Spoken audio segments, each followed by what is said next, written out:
Hello and welcome to Pastor's Perspective, sponsored by Biola University, ranked as the most comprehensively Christian university in North America. I'm Brian Perez, and we are here live on this Friday, the 6th of September. Give us a call at 888-564-6173. That number is good until 4 p.m. Pacific time today. It's actually good all the time, but after 4 p.m., you might just get a busy signal for the next 3 days. So call us today at 888-564-6173. You're also welcome to send us your question using the Pastor's Perspective Facebook Messenger account or by going to our flagship radio station's website, kwave.com. Look for the Pastor's Perspective page under Programs and submit your question that way. But there's no guarantee that we will get the questions that you send in online. We'll receive them. I should say, yes, we will receive them, but there's no guarantee that we will read them on the radio program. And you might say, well, I don't want you to read it on the radio. I just want you to answer my question on the email. And it's like, no, we don't do that. That's not what we're set up to do. So if you have a question for us, give us a call, 888-564-6173. Pastor Brian Brodersen from Calvary Chapel, Costa Mesa, joins me in the studio today. Pastor Brian, am I being too strict and rigid with my... Have I set up too many rules for people to call in or to get their question to us? Well, I do think that we need to remind people that we're not just answering questions like, here, send in a question and we'll sit down and type it in an answer for you. This is a question-answer program where we actually talk to people. Yes. That's our preference. And we don't really have the staff to do the other. Yeah. And it's so much funner. I agree. To actually talk to people. Yes.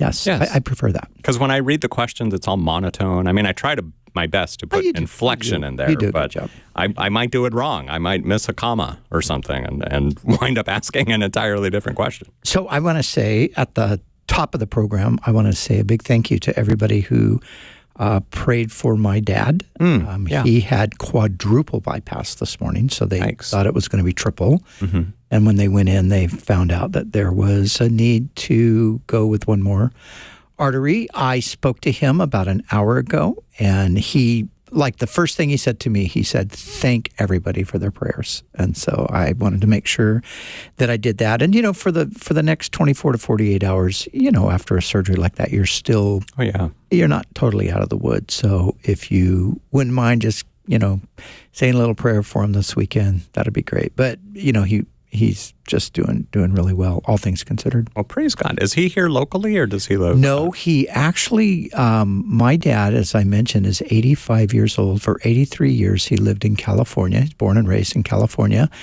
And a little over a year and a half ago, he moved to Virginia. Mm-hmm. I have a sister who lives in Virginia, and they bought a house that, they've got like a sort of a granny flat sort of a thing that he and my stepmom are able to live in. Mm-hmm. So he's in Virginia now. Nice. Yeah. Well, good. Praise God. Keep him in prayer, Michael Brodersen. 888-564-6173. And we're going to begin with a question that was sent in online. This one is from Micah. And Micah writes, what should one do with old Bibles? Is it okay to throw them out? I feel odd to donate them or give them to somebody when they're marked, noted, or personalized. What do you think, Pastor Brian? Well, I feel more odd throwing them away than I do actually giving them away, even if they are marked up. Yeah, this is you're not the first person who has found themselves in this dilemma. Throwing away a Bible, you're just like, I just don't know.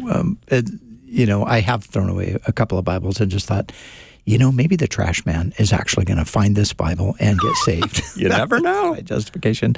But I do know, and actually I've seen this recently. I think I've seen it on Instagram, maybe somewhere. Prison Fellowship is looking for Bibles because they've got more people in prison that are interested in Bibles than they actually have Bibles to give them. So they were requesting donations of Bibles. Now, I'm not quite sure if they were wanting new Bibles or if they were willing to take used Bibles. Over the years, we've done a number of things. I mean, we've literally sent thousands of Bibles to different parts of the world where they just didn't have access to Bibles. So, maybe check out Prison Fellowship, because I know they're looking for Bibles. Maybe they're looking for used Bibles, and then that would be a good place. And if not there, again, I wouldn't worry at all about. I wouldn't worry about even throwing away a Bible. I mean, it's not like, oh no, I threw away a Bible. I don't know if I'm saved. But if you can give it away, then why not? Even if it is used and marked up and all of that. There is an organization I just found online. They're called GTI Hope. And I think we've partnered with them here. Our flagship radio station, K-Wave, has done things with them before. So this I think it's the same organization. And it looks like they do accept Yeah, it said something Bibles. down there. You just went by. It said something about need Bibles. Need Bibles. Needed Bibles and Christian books. Your yes. gently used Bibles and Christian books will bless people and ministries in South Asia. So Gently used. Gently used. Well, I don't know about that. Yeah. I guess if it's, I don't know, even if it's in really bad condition. I mean, we've heard stories of people in third world countries. Yeah. They just have like a page of the Bible Yes. and they're just like thrilled. Yeah. So that might be something to look into. This could be a good. GTIHope.org. Okay. Micah, thanks for sending in your question on Facebook Messenger. 888-564-6173 is the number to call today with your questions till 4 p.m. Want to do another one? Let's do another one. Yep, let's do it. Okay. Heather wrote in, and Heather writes, I'm a Christian, and I'm living between two difficult neighbors. I've tried to extend my kindness, and all they do is talk behind my back. And all because I won't let the one move his fence over on my property line, and the other one because I had the town come out and open up the drainage hole on the other one's property so my property didn't flood. I feel like I can't go outside. I feel like I'm stuck in my own house and I don't know what to do. I'm trying to be a Christian and I know we're in difficult times, but I just need some guidance. What would you say to Heather in Indiana? Go outside. You have Just to. do it. At some point you just have to bite the bullet and do that. I mean, you shouldn't be a prisoner in your house over the fact that these people, I mean, the guy wants to move his fence onto your property. It's like, well, no, you can't do that. That's not complicated. That seems pretty simple. And you don't want your neighbor's yard flooding your yard. I don't think that's an unreasonable request either. So, just pray for these people that they get over it and just go about your life. Be kind, be gracious and but don't be a prisoner in your home over this. I mean, what are they going to do? They're going to, maybe just give you a dirty look or something. But yeah, we can take that. Sometimes it's difficult knowing or thinking that people are talking behind our back and not being able to defend ourselves. Yeah. And how do we handle that? Because like in Heather's case, she's just like, I'm just not going to go outside. I'm thinking even if she stays inside, they're probably talking about her. Oh, look, yes. She's in her house. She doesn't want to come out. I wonder why, you know. And, Brian, being in ministry, you get talked about behind your back all the time. You even? Well, I just said in general, being in ministry, some people do. And, you just have to, it is what it is. God knows. God knows the truth about all of those things. So you just have to say, well, okay, whatever. Yeah. You can't stop it from happening. It's like the illustration of like thoughts that you don't want, where you can't stop a bird from flying over your head, but you can stop it from building a nest. You can't stop people from talking behind your back, but you can stop yourself from being overwhelmed by it and preoccupied with it, and just to be able to just say, look, this isn't my problem. As much as depends on you, live peaceably with everyone, Paul said in Romans chapter 12. And so if you're just doing what you can to be peaceable and it's not being reciprocated, what can you do? Right. So, getting back to Heather's situation, what's the Bible verse in the Old Testament that talks about the boundary markers on the property line and all that? I don't think it applies here, but that just came to mind. I'm trying to remember what that is. There is a passage, and I'm not. Could be in Exodus, Leviticus, or Numbers, or Deuteronomy, that talks about not moving the boundary line and things like that. So, it's probably not applicable if you took it into the court and said, "Hey, check this out. Deuteronomy right here says this guy can't do that." Yeah, not going to work. But it is okay to not let somebody build a fence on your property. Heather, thank you for sending in your question. And let's do one more that was sent in on Facebook. This one is from Jen, and Pastor Brian Sherrill's not here today, but be careful how you answer this one. No, I'm joking.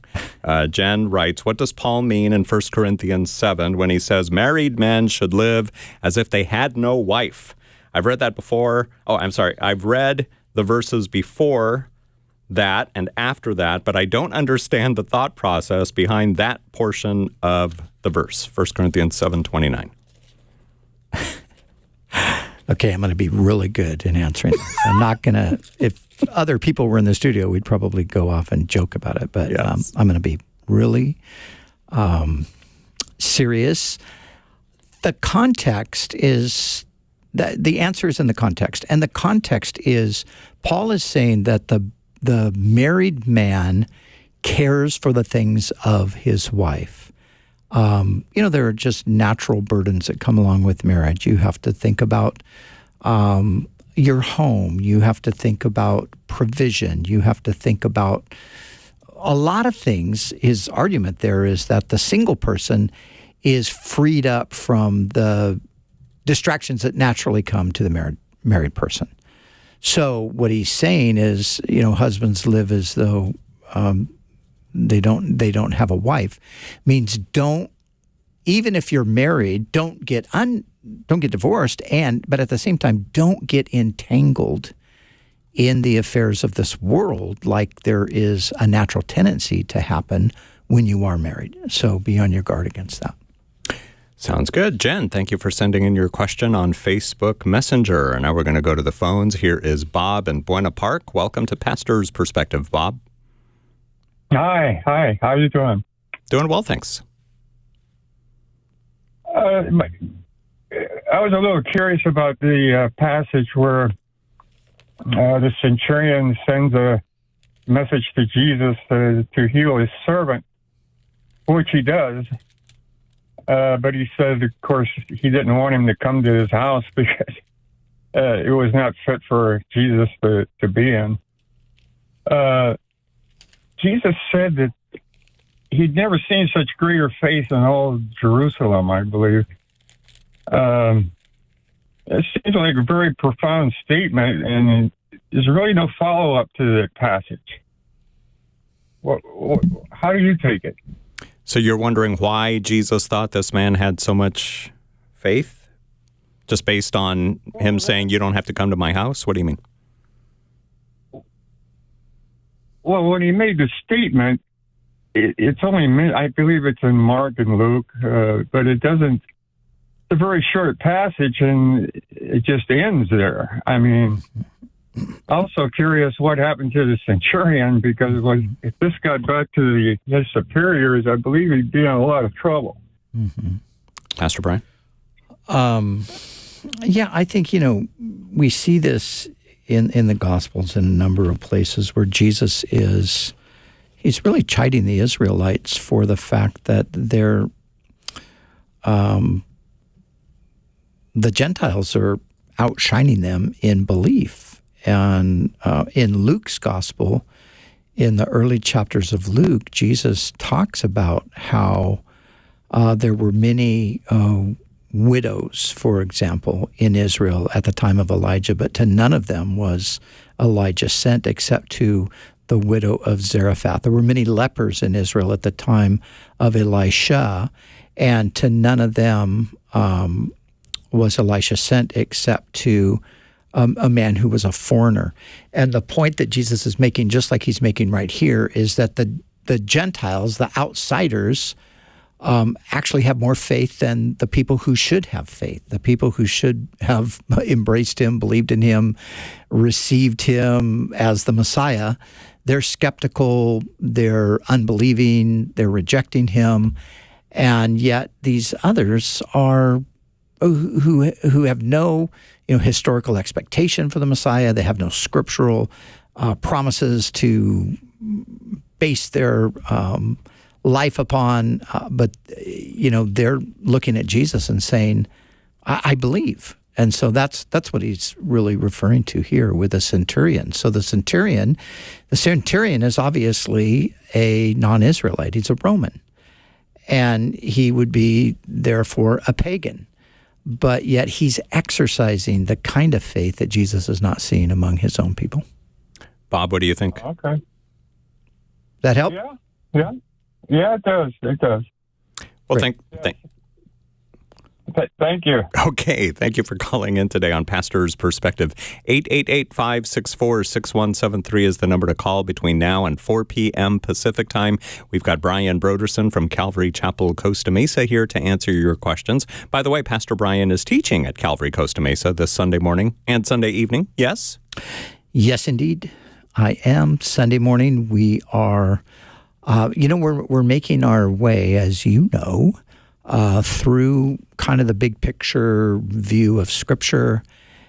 And we are getting close to the end of the year in which we have to finish this. So we haven't even got to the New Testament yet. So, so this Sunday, our little kind of vignette is the faithfulness, the topic of faithfulness. Last week, Char looked at the faithfulness of God's people in exile, Daniel, and so forth.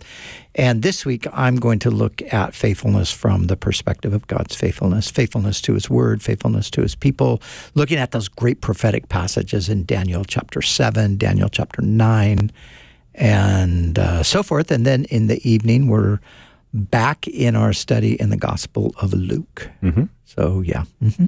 So in my absence, Pastor Richard Semino has been filling in, and he doesn't pick up where I left off. He actually taught through Philippians, and so I'm going to resume in Luke, our study through Luke. Or you're not just going to pick it up in Philippians, because you've still got stuff to share. Richard finished Philippians, so I'm going to go back to Luke. Nice. Yes. So get all the details, service times, etc. Well, I'll give you the service times right now, 8:30 a.m. and 11 a.m.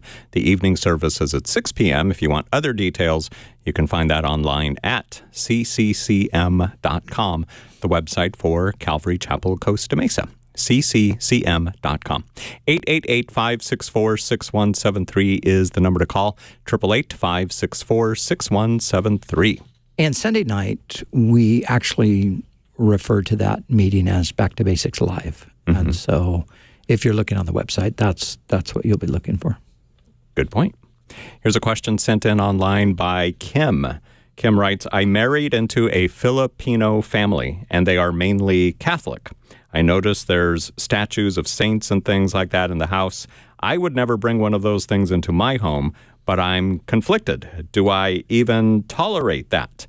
Another thing is, do I allow my in-laws to watch spiritual horror movies inside my home when they come over? Spiritual horror movies. Have you heard of this? I'm not quite sure what that means, because that's what my mother-in-law likes to watch all the time. I don't like the thought of that inside my home. Am I being too much here? Asks Kim. Yeah, this is a mystery. Spiritual horror movies. We're both a little bit baffled on what that is. I don't want to know what exactly, that is. But I think on one level, of course, it is your home, so you do have the right to set the standard within your home. And so I think if if there's something really troubling about these films, again, we don't really even know what that's a reference to. But if there's something that's troubling you, then you might just say to your in-laws, look, I would just like you not to watch those when we come. Oh, when you come over, this is not my house isn't a place where I want to have that. When it comes to the images that you referred to earlier, you don't really have any control over that, or you cannot go in their house and take all of those and break them and throw them in the rubbish. That is not allowable.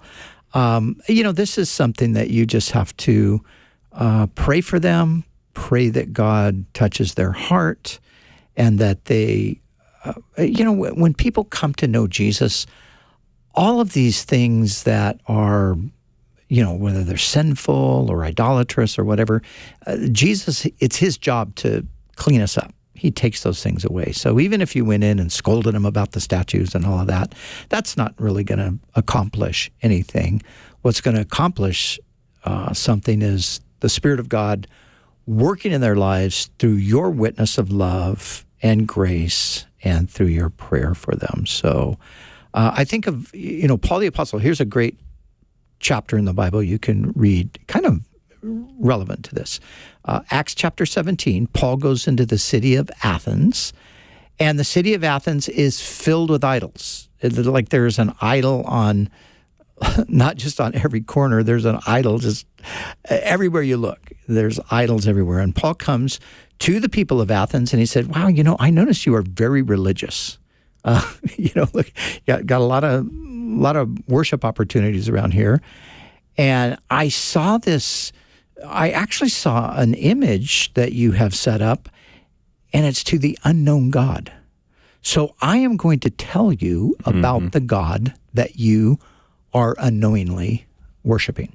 And then he used that as a springboard to explain to them who the true God is and to preach the gospel from that. So Paul didn't say, hey, bring in the bulldozer. We're going to mow down all of these idols right now. You guys are idolaters and you need to stop this. He took advantage of the opportunity to preach the gospel.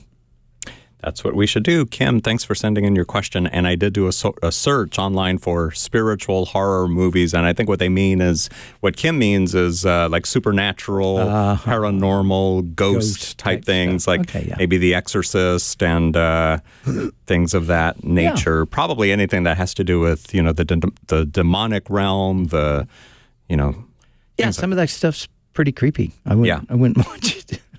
I wouldn't watch it either. I can't do those kinds of movies anymore.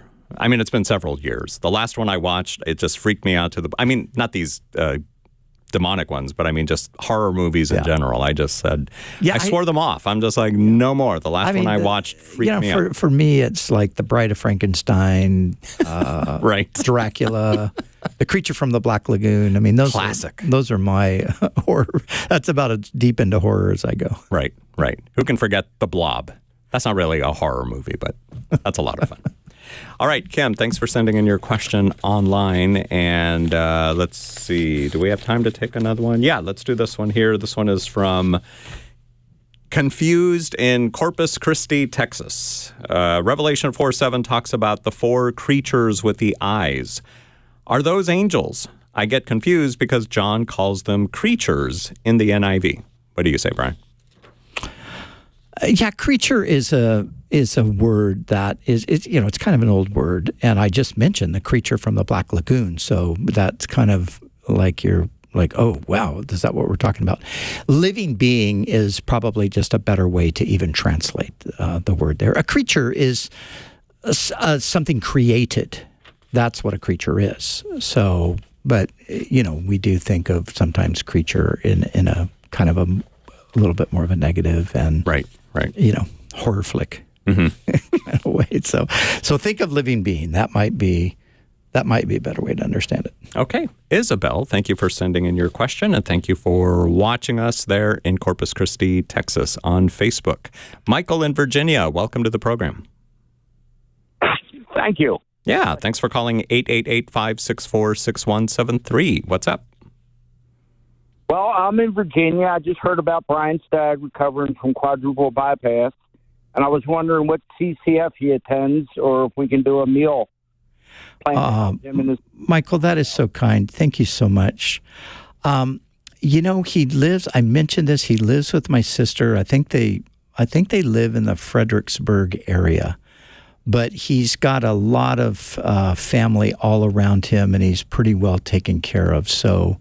That is very kind of you, and thank you so much for Even just, the suggestion that you would help out with that, but that it's really not necessary, but it's very kind. Yeah, totally. Michael, thank you for calling in with that. And just remember to keep Pastor Brian's dad, whose name is also Michael, keep him in your prayers. And, we appreciate you wanting to help out like that. One more question that was sent in online, and then we'll go to the phones for the rest of the hour. 888-564-6173 is the number to call. And Mitchell, who's 10 years old, wrote in and wants to know, what was God doing before he made the world? Now, let's think about that. God couldn't go to the beach because he hadn't yet created the beach or the world. Or the beach on the world. I'm kidding. But seriously, what was God doing before he made the world? What do you think, Brian? Well, this is an unanswerable question because God hasn't told us what he was doing, but he certainly wasn't doing nothing. Remember, God is eternal. That means he always has been, always will be.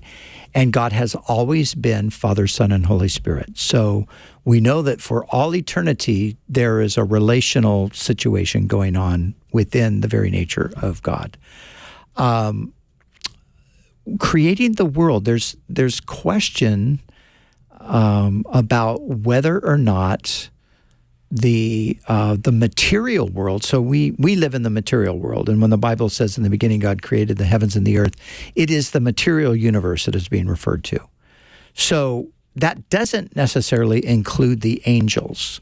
So the angels more than likely were with God even before the world was created. But of course, God created the angels as well, but we don't know exactly when he did. So we don't know the answer to the question, and it's one of those things that we just have to say, well, I'm not sure about that, but I'm sure if that's still on your mind when you get to heaven, you can say, God, what were you doing before you made the world? Right. And I'm sure he will tell you because, of course, he knows. Yeah.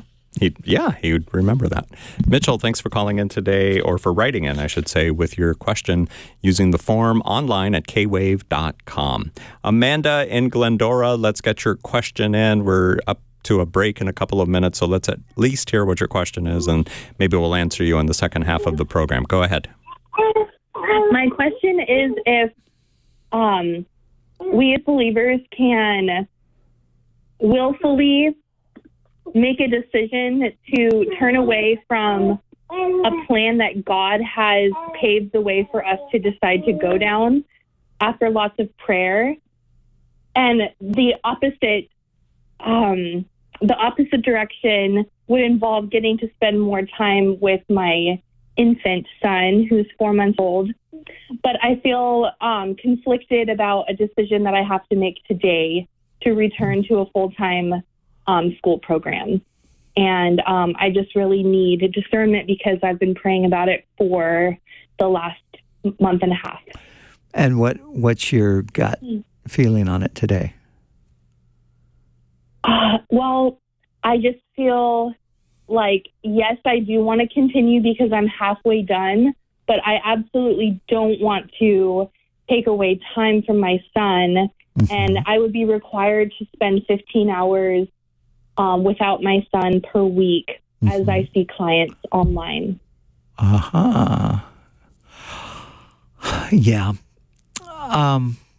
Well, I think this is something that I don't think you should put it in the category like, oh, wow, God's opened the door, he's paved the way, so I better go through this, and if I don't, I'm going to be in trouble with God. Just take it completely out of a category like that and just put it in more in the category of, what's the best for me at the present time. And, there are times when I actually believe that the Lord just sort of says, hey, you can, whatever you choose, I'm going to be with you and bless you. It's not a sinful thing, so it's not like, you're trying to decide whether you should go off and sin. This is just a life choice you're not sure about. And so you don't have to be that burdened about it to think that, oh no, if I make the wrong decision, I'm going to be in trouble with God. No, you're not going to be in trouble with God. And I think it's a decision that you, as a mother, you look at and you say, what do I want to do at this time? Yeah. All right, Amanda, thanks for calling us today on Pastor's Perspective. Time for the break. We will be back with more of your questions. 888-564-6173, 888-564-6173. Sharon and Riverside, you will be first when we come back on Pastor's Perspective.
You're back.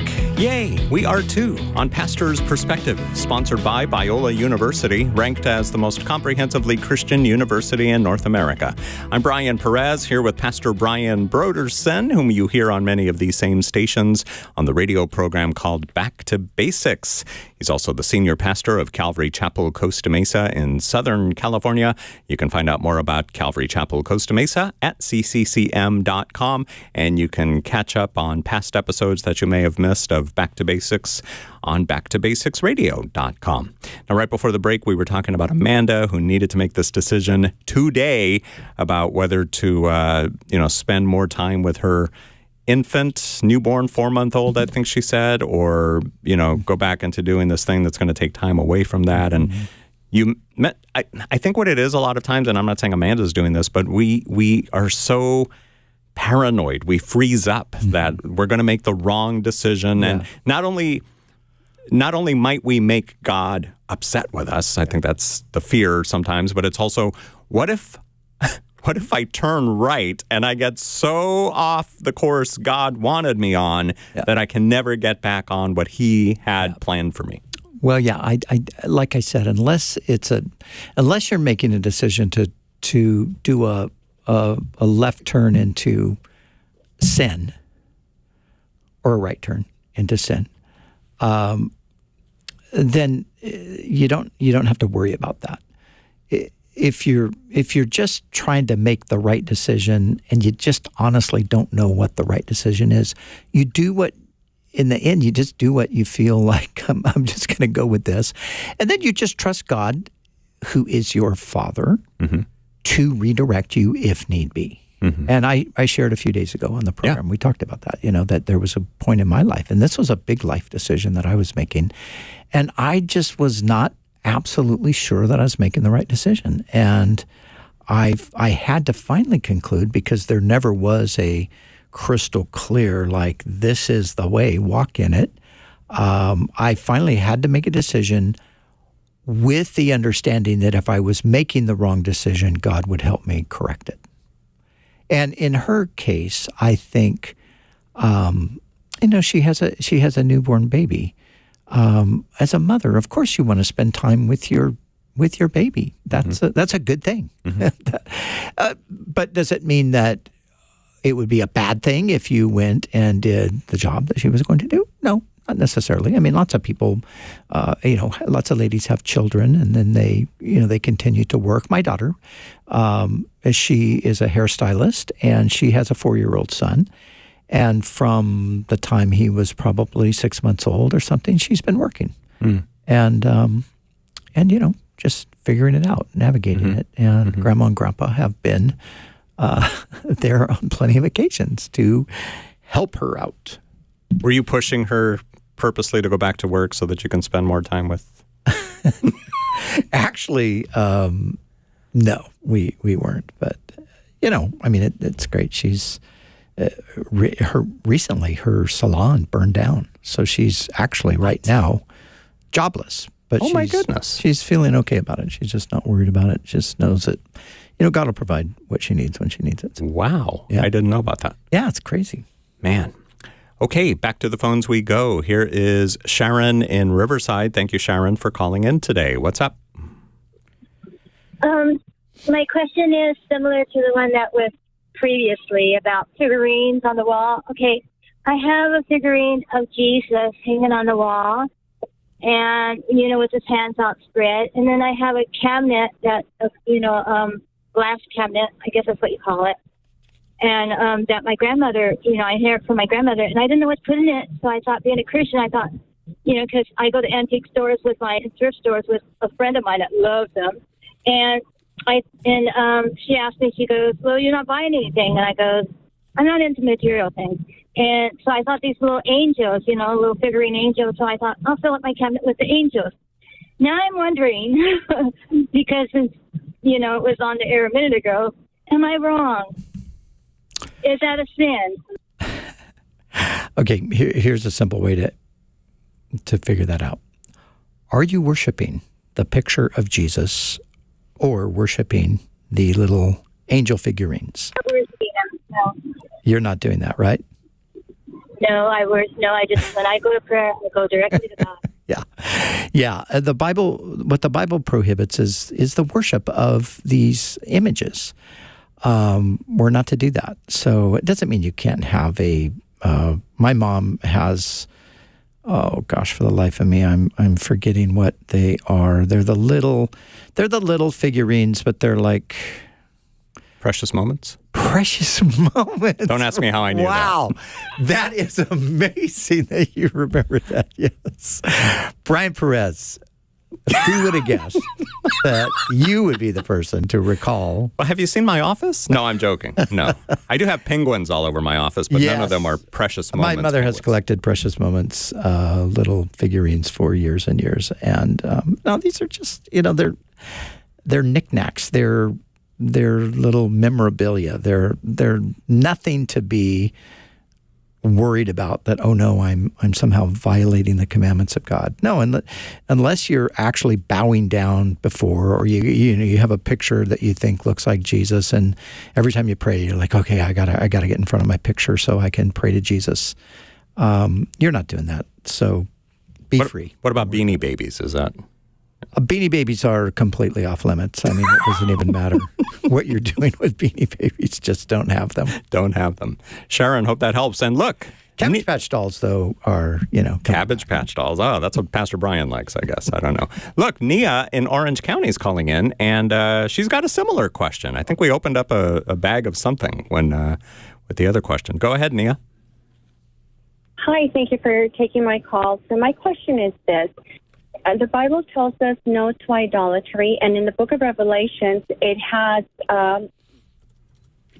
where it tells us that there's, I think, 3 dragons or 3 different beasts that frogs come out of their mouth, and they're demons. So my question is, having statues or having frogs in the house, is that a form of idolatry, and is it bad energy or bad spirits, or or anything evil to have them, being that the scripture already interpreted frogs as demonic evil spirits? That's my question.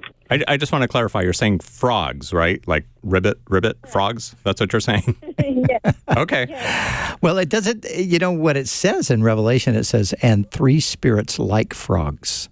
So what does that even exactly mean? Do they look like frogs? Well, they're spirits, so they can't really look like material things.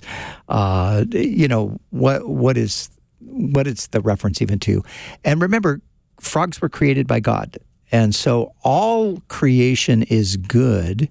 It is only bad when people pervert creation. And so if you worship a frog, which the Egyptians did do, they worship frogs. That's why, remember, when God was bringing a judgment on Pharaoh, one of the judgments was their houses were filled with frogs. That was God showing his authority over their false gods. But apart from worshiping a frog, I have a frog on my front porch. It's a frog that actually, when you walk up to the house, it says ribbit. Are you serious? I'm serious. Hey, somebody gave it to us. I don't know where we even got the thing. I would have never guessed that. Yeah, but, you know, we don't worship the frog. It just sits there on the front porch. And I think the batteries are dead anyway, so it hasn't made any noise for a while. It hasn't ribbited in a long time. Does that help, Nia? Well, second question to that is that if those 2 examples, and I think it was in the book of Exodus where it says about the Pharaoh, and then it has in Revelation, and then you said it has that subjective where it says like frogs.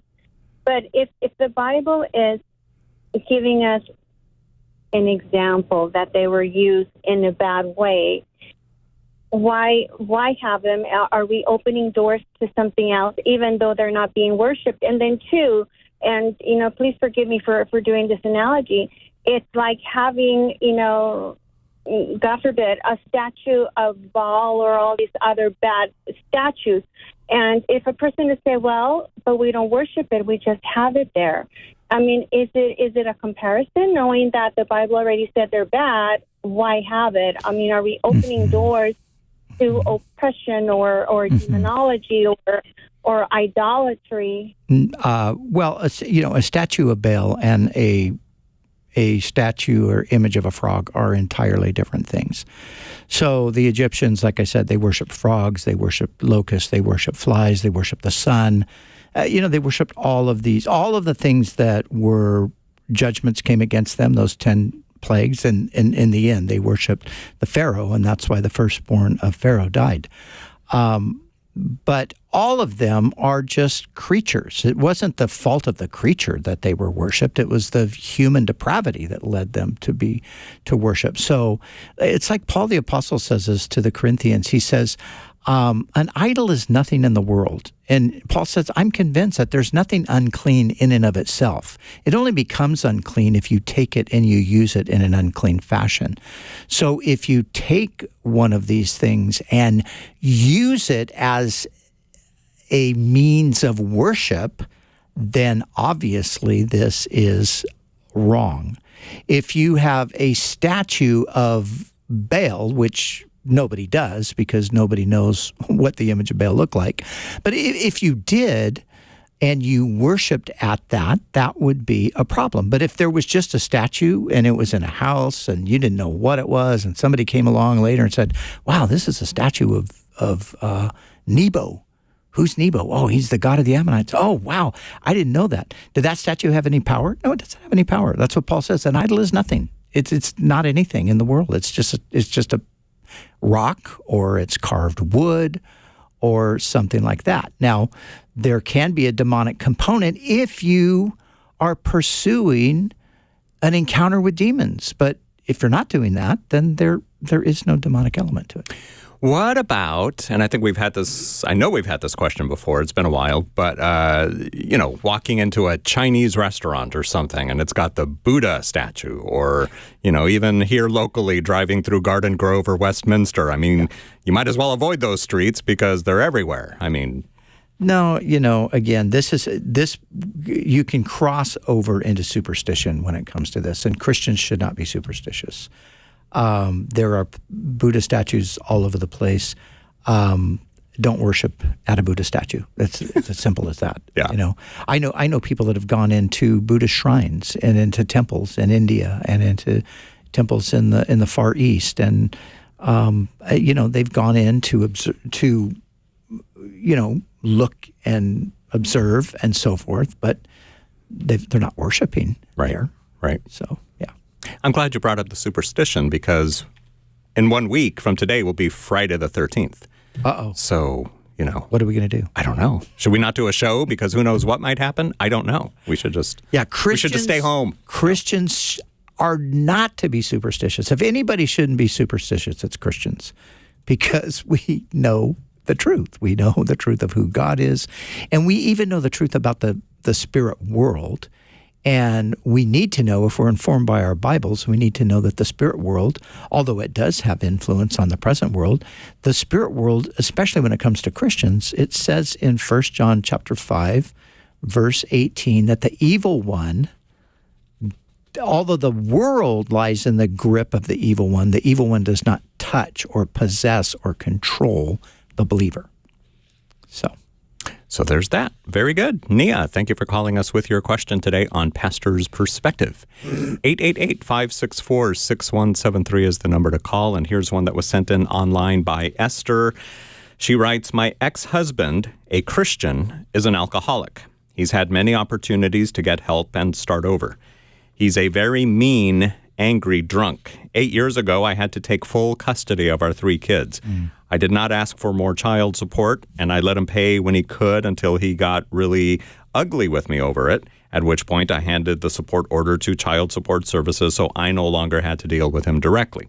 Over the years, he has continually lived beyond his means. Luxury cars, apartments near the beach, and as usual with him, he has creditors looking for him because he doesn't pay his bills.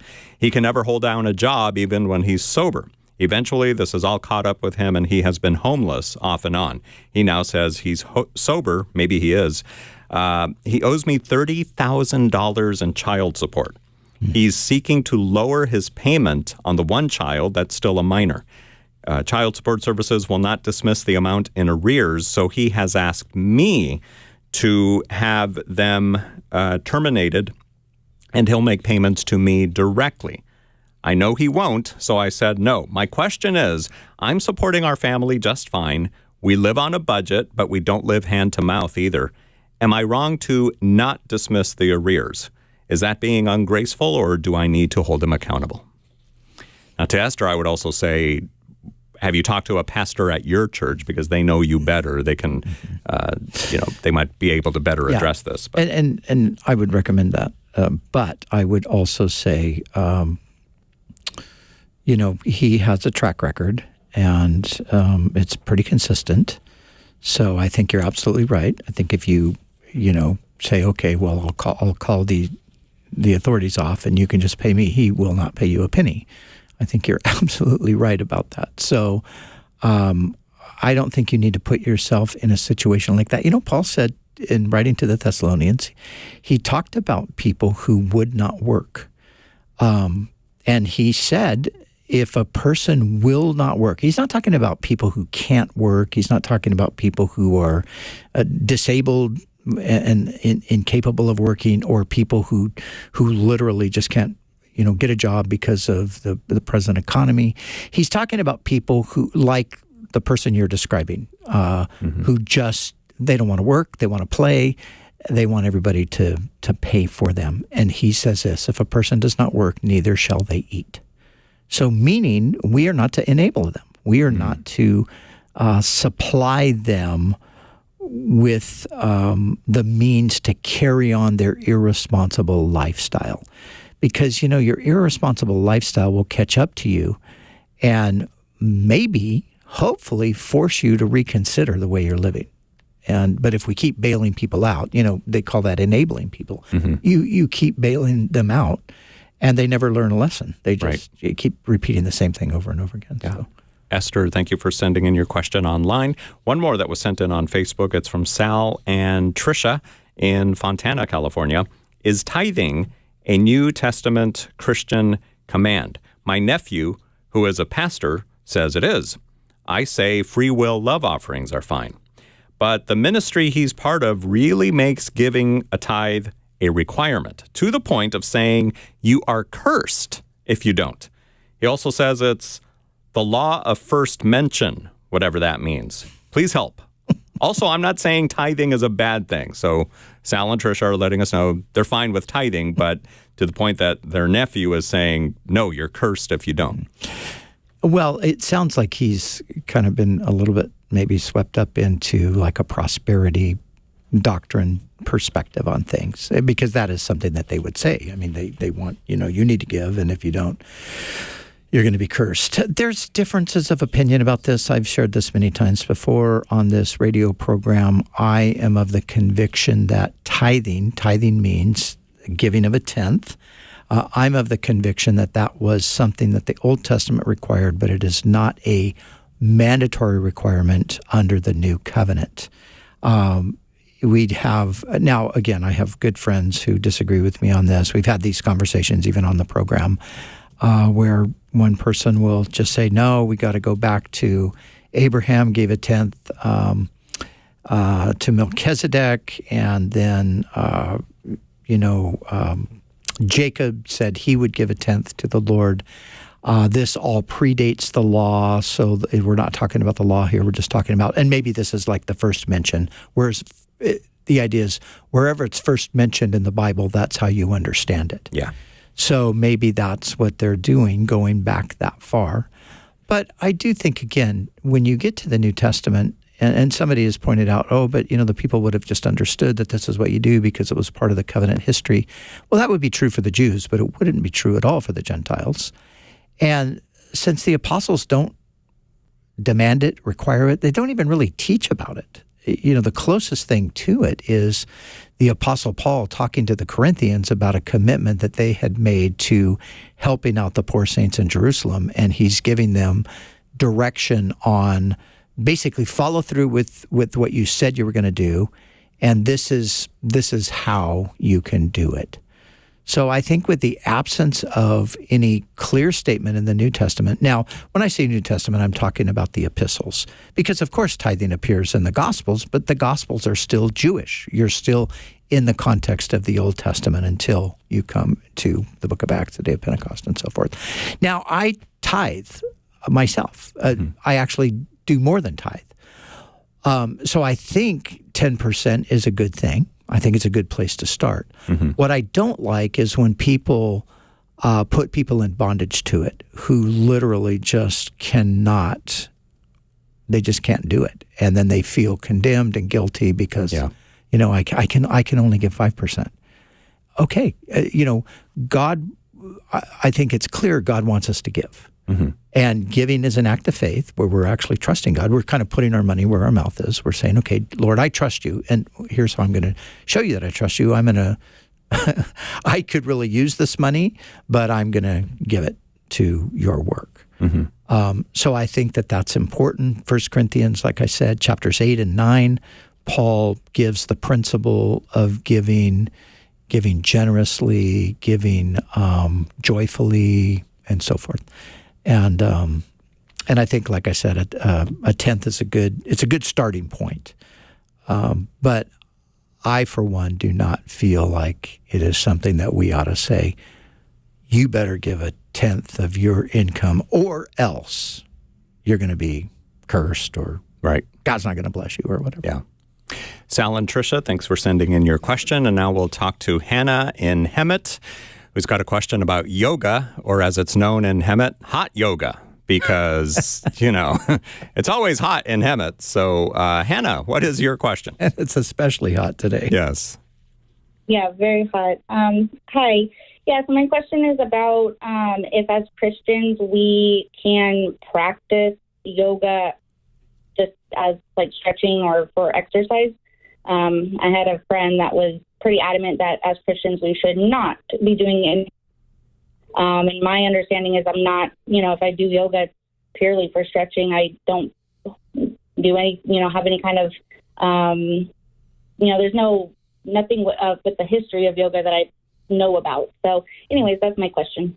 Okay. Pastor Brian, what do you say to Hannah? By the way, it's 110 degrees today in Hemet. It feels like 110 here, but I'm sure it's not. Right outside this door. Yeah. Yeah, Hannah, I agree with you on that. I think that obviously yoga is, or it originates within a context of Hinduism, and there's a spiritual element to yoga if you do it in its purest form as an aspect of Hinduism.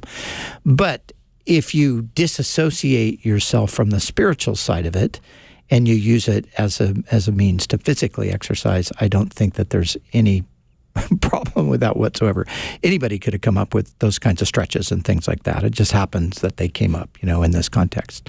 Now, I keep seeing on my Instagram, I keep seeing chair yoga. Have you seen that? Chair yoga? Chair yoga. Okay. Chair yoga is how you can do it in guys your chair? Over 50 years old, they take a chair and they lose all their belly fat really, really, in like a short amount of time. You're doing all these crazy exercises. I sit in my chair all day. I have not lost any belly fat. Okay, well, you got to start doing the chair yoga. That's your problem. You're not doing the chair yoga.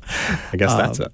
So my personal conviction, Hannah, is that as a form of physical exercise, those stretches they're completely harmless. There's no spiritual danger in it whatsoever. And I would not at all be concerned, nor would I say to somebody, hey, you shouldn't be doing that. If they decided I want to meditate with this on some Sanskrit chant, then I would say, well, that could become a problem. So you don't want to do that. But apart from that. So should Christians even call it yoga? Let's just call it stretching, if that's all it is. Well, I mean, it's called yoga. I think it's like, how are you going to reverse that?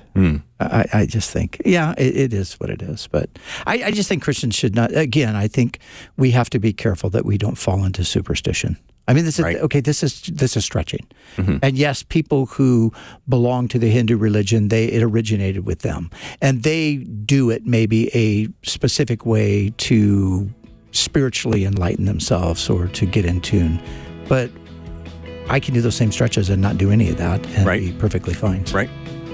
If anything, meditate on the Lord while you're doing your stretching / yoga / hot yoga / chair yoga. I have tons of friends that do yoga, actually, and they're good Christians. So there. Hannah, thank you for calling us today from Hemet. Hope you have a cool weekend, but I don't know if that's going to happen. God bless you. Thanks for listening. Thanks for watching on Facebook and YouTube, everybody. We'll do it again on Monday. Make sure to go to church on Sunday if you're able to. If you're looking for a church, check out calvarychapel.com. Use the Church Finder feature, type in your zip code, and if there's something near you, that'd be great. You can go attend.